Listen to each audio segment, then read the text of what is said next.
তাই বাজারে ভ্যারাইটি রকমের ফুলকপি এসেছে, এত সুন্দর লাগছে দেখতে।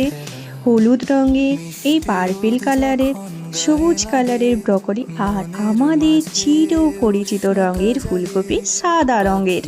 আচ্ছা, এই পার্পেল কালারের ফুলকপিটার নাম কি? তোমরা যদি জানো কমেন্ট সেকশনে এসে জানিয়ে যেও। আমার তো খুব ভালো লেগেছে এই পার্পেল কালারের ফুলকপিটা খেতে। প্রথমে একটু ভয় লেগেছিল, কিন্তু তারপর ভালো লেগেছে। আর ব্রকলি খাওয়া উচিত, তাই আমরা ব্রকলিটা খেয়েই থাকি, কিন্তু আমাদের সব থেকে ফেভারিট এই সাদা ফুলকপিটা।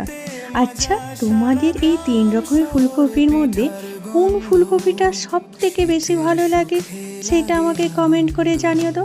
আর তোমরাও কি পার্পল কালার আর হলুদ কালারের ফুলকপিটা ট্রাই করে দেখেছো? যদি না ট্রাই করে থাকো তাহলে একবার অন্তত ট্রাই করে দেখো, দারুণ টেস্ট লাগে।